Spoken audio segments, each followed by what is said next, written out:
అందరికీ షలో. ఇప్పుడు మనం నెల ప్రారంభ రోజు ఎప్పుడు అనేది ఏ ఒక్క క్రైస్తవుడికి కూడా తెలీదు. ఎందుకు అంటే చిన్న పాస్టర్ కానివ్వండి, పెద్ద పాస్టర్లని చెప్పుకునే వాళ్ళు కానివ్వండి, ఎవరికి కూడా బైబిల్‌లో ఉన్న విషయాలు చాలా వరకు తెలీదు. ఎందుకంటే ఎవరి సొంత బోధ వాళ్ళదే. ఎందుకంటే ఆయన ఏం చెప్పాడు అన్నది మనం పక్కన పెట్టేసాం. మన ఇష్టం వచ్చినట్టు మనకు అర్థమైనట్లు చెప్పుకుంటున్నాం తప్ప తండ్రి ఏం చెప్పాడు, ఆయనకి ఏది ఇష్టం అన్నది మనం పట్టించుకోవట్లేదు. ఎందుకంటే బైబిల్ నెలలు వేరు. కాబట్టి ఇవన్నీ కూడా మనం చాలా జాగ్రత్తగా పరిశీలించాలి. బైబిల్‌లో ఉన్న నెలల ప్రకారం నెల ప్రారంభ రోజు, వారంలో 7వ రోజు ఆయన సన్నిధిలో కనిపించాలి అని ఆయన చెప్పడం జరుగుతుంది. యెహెజ్కేలు 46వ అధ్యాయము 3వ వచనము. మరియు విశ్రాంతి దినములలోనూ అమావాస్యలలోనూ దేశ జనులు ఆ తలుపు దగ్గర నిలువబడి ఎలోహింకు ఆరాధన చేయవలెను. ఇక్కడ ఇంగ్లీష్‌లో కూడా షబ్బతు న్యూమూన్ అనే ఉంది. ఇదే హీబ్రూలో రోష్ హోదేష్. ఆయన నియమించిన నియామక దినాల్ని మనం పక్కన పెట్టి మన ఇష్టానుసారంగా మనం ఆచరిస్తున్నాము. సంఖ్యాకాండము 10వ అధ్యాయము 10వ వచనము. మరియు ఉత్సవ దినమందును నియామక కాలముల యందును నెలల ఆరంభ కాలముల యందును మీరు దహన బలులను గాని సమాధాన బలులను గాని అర్పించినప్పుడు ఆ బూరలు ఊదవలెను.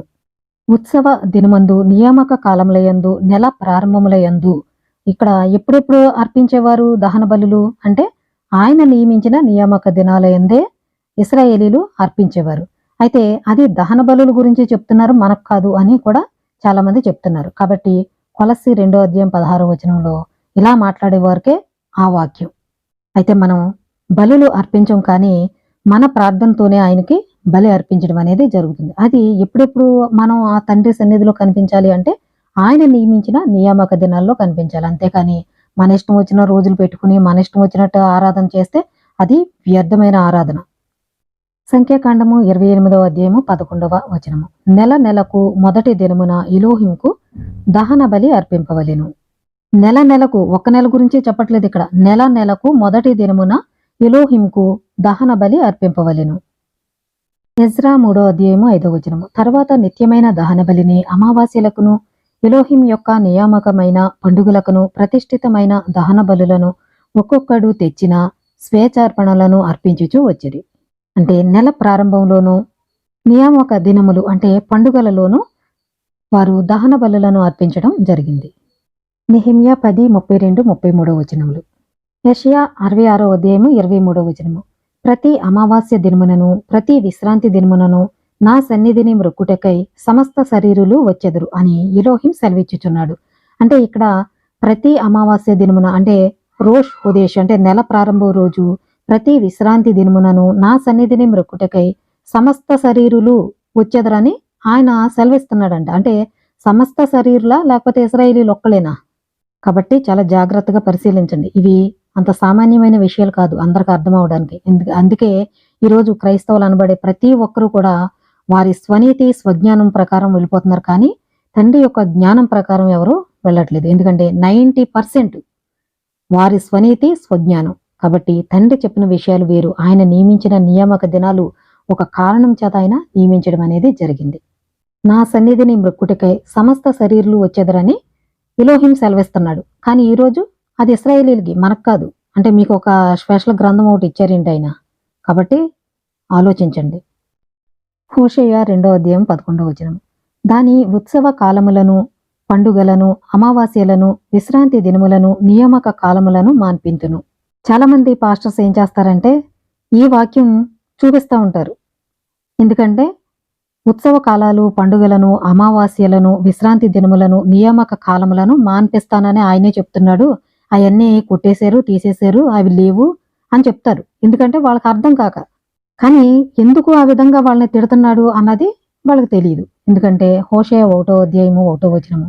ఉజ్జియా, యోతాము, ఆహాజు, హిజ్కియా అను యూదా రాజుల దినములలోను యెహోయాషు కుమారుడైన యెరోబాము అను ఇశ్రాయేలు రాజుల దినములలో బేయరి కుమారుడైన హోషేయకు ప్రత్యక్షమైన ఎలోహిం వాక్కు. మొదట ఎలోహిం హోషేయ ద్వారా ఈ మాట సెలవిచ్చెను. జనులు ఎలోహింను విసర్జించి బహుగా వ్యభిచరించి ఉన్నారు. అంటే విగ్రహారాధన చేయడం, తండ్రి యొక్క ఆజ్ఞలకు కట్టడలకు లోబడకుండా పేదవారిని హింసించడం, తల్లిదండ్రులు లేని వారిని బాధించడం, అన్యాయపు తీర్పు తీర్చడం, ఈ విధంగా ఉండి ఇక్కడ వాళ్ళు పండగ ఆచరిస్తున్నారు, అలాంటి పండుగలో నాకు అసహ్యం అని చెప్తున్నారు. హోషేయ 4వ అధ్యాయము 1వ వచనము. ఇశ్రాయేలు వారులారా, ఎలోహి మాట ఆలకించుడి. సత్యమును కనికరమును తండ్రిని గూర్చిన జ్ఞానమును దేశమందు లేకపోవుట చూచి ఎలోహిం దేశ నివాసులతో వ్యాజ్యమాడుచున్నాడు. అంటే దేశంలో ఏమి లేదు, సత్యం లేదు, కనికరం లేదు, తండ్రిని గూర్చిన జ్ఞానము లేకపోవుట చేత ఆయన వారితో వ్యాజ్యమాడుచున్నాడు. అబద్ధ సాక్ష్యము పలుకుటయు, అబద్ధమాడుటయు, హత్య చేయుటయు, దొంగిలించుటయు, వ్యభిచరించుటయు వాడుకయ్యెను. జనులు కన్నము వేసెదరు, మానక నరహత్య చేసెదరు. కాబట్టి దేశము ప్రలాపించుచున్నది, దాని పశువులను ఆకాశ పక్షులను కాపురస్తులందరూ క్షీణించుచున్నారు. సముద్ర మత్స్యములు కూడా గతించిపోవుచున్నవి. అంటే ఇక్కడ ఏం చేస్తున్నారు? అబద్ధ సాక్ష్యం పలకటం, అబద్ధమాడటం, హత్య చేయటం, దొంగిలించడం, వ్యభిచరించడం, ఇవన్నీ కూడా కన్నం వేయటం, నరహత్య చేయడం, ఇవన్నిటి వల్ల దేశము ప్రలాపించుచున్నది, సముద్ర మత్స్యములు కూడా గతించిపోవుచున్నవి. కాబట్టి వారు తండ్రికి వ్యతిరేకంగా నడుస్తున్నారు, కాబట్టి ఆయన వారిని తిడుతున్నారు. ఇలా చేస్తూ, అంటే మీ క్రియలను మార్చుకోకుండా ఈ పండుగలు ఆచరిస్తే అవి నాకు అసహ్యము, హేయము అని చెప్తున్నారు. కాబట్టి ఇవన్నీ కూడా చాలా జాగ్రత్తగా పరిశీలించాలి. ఎందుకంటే ఆ పండుగలన్నీ తీసేసాడు, ఆయనే అసహించుకుంటున్నాడు అని తప్పుగా వారికి, ప్రజలకి బోధించి తప్పు మార్గంలోకి నడిపిస్తున్నారు. కాబట్టి చిన్న పాస్టర్, పెద్ద పాస్టర్ అన్నీ మనకు అనవసరం. ఎందుకంటే తండ్రి యొక్క వాక్యం ఏం చెప్తుందో అది మాత్రమే మనం చూడాలి. హోషేయ 4వ అధ్యాయం అంతా కూడా మనం చదువుకుంటే ఎందుకు వారిని తిడుతున్నారు అన్నది మనకి అర్థమవుతుంది. ఆమోసు 8వ అధ్యాయము 5వ వచనము. తూము చిన్నదిగాను రూపాయి ఎక్కువదిగాను చేసి దొంగత్రాసు చేసి మనము ధాన్యమును అమ్మునట్లు, అమావాస్య ఎప్పుడైపోవునో, మనము గోధుమలను అమ్మకము చేయునట్లు, విశ్రాంతి దినము ఎప్పుడు గతించిపోవునో అని చెప్పుకుని వారులారా, దరిద్రులను వెండికి కొనునట్లు, పాదరక్షలనిచ్చి బీదవారిని కొనునట్లును, చచ్చు ధాన్యము మనము అమ్ముదము రండని, విశ్రాంతి దినం ఎప్పుడైపోవునో అని చెప్పుకుని వారులారా, ఈ మాట ఆలకించుడి. అంటే తూము చిన్నది చేసి, అంటే డబ్బులు ఎక్కువగా అమ్మడం, త్రాసు అంటే దొంగ త్రాసు వేయడము, ధాన్యము అమ్మునట్లు, అమావాస్య ఎప్పుడైపోద్దో, విశ్రాంతి దినం ఎప్పుడైపోద్దో వ్యాపారం చేసుకుందాం అనుకుంటూ విశ్రాంతి దినాన్ని ఆచరించడం కూడా ఇక్కడ తప్పు అని చెప్తున్నారు.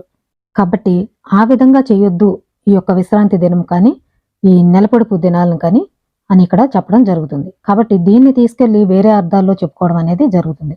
అయితే ఇశ్రాయేలీలు ఆయనకి వ్యతిరేకంగా తిరిగినప్పుడు ఆయన వారిని తిట్టడం అనేది జరుగుతుంది.